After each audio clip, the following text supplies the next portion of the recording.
Hi, I'm Martin and I'm here with Sorry Mom, and this is a step-by-step walkthrough my micro-realistic interpretation of, and I am going to butcher this name, sorry, Abduction of a Sapien Woman by Flemish sculptor and architect Gian Bologna.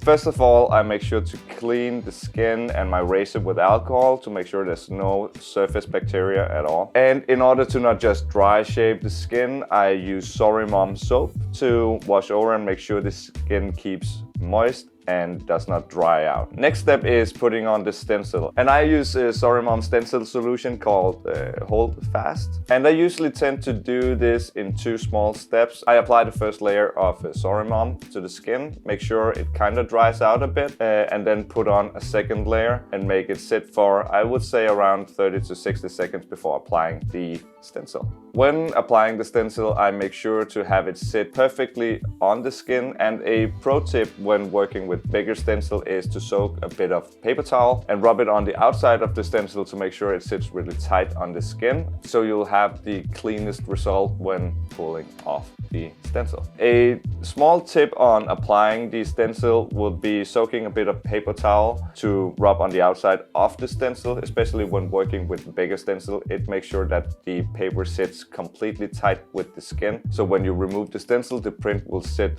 really tight on the skin. Since I'm right-handed, I tend to work from the bottom right to the top left, and I work in smaller sections, so I kind of try to finish up what I started and go for the next step. With this, because it's a smaller tattoo and it consists of a lot of small areas, this is made in a more printer-like fashion, so I start from bottom right to the top left. For this tattoo, I used a 0.25 free round liner long taper.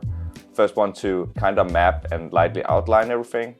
Then I have a 0.35 5 round liner medium taper for all my heavy, smaller black areas and all the smaller textures. I used a 0.25 11 curved mag long taper and a 0.30 15 curved mag long taper as well to do all my last and softer layers. And for the bigger areas where I really had to pack in some heavy black, I had a 0.35 9 curved mag medium taper. So all in all, I used 5 different kinds of cartridges to do this tattoo. And to kind of summarize how I work with this, I go by, I would say, 4 steps. First step, lightly map all the smaller areas so I won't lose my stencil. Step 2, fill in all the blacker and darker midtones and create my first layers of texture and shades. Step 3 is kind of my finishing layer, and this is where I adjust my final contrast. Step 4, rinse and repeat. Since it's hard to see on this video, we have a small collection of pictures that will make it easier for you to see. Step 1,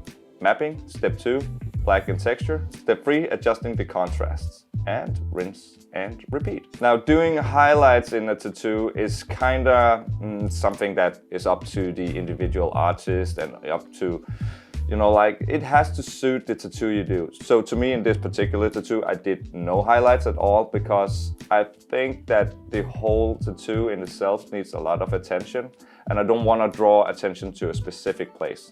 While doing a bigger tattoo, I would use my white highlights to draw attention to a specific point, which I did not feel necessary here. But it is up to the individual artist to do it the way that they feel is more suitable for the stuff they do. In this particular case, I did not find it necessary. Leave a comment, what would you have done? And here, lastly, we have the pictures of the fresh and the healed result. So that's it. If you want to know more about the specific needles or the specific techniques, leave a question in the comments and make sure to subscribe.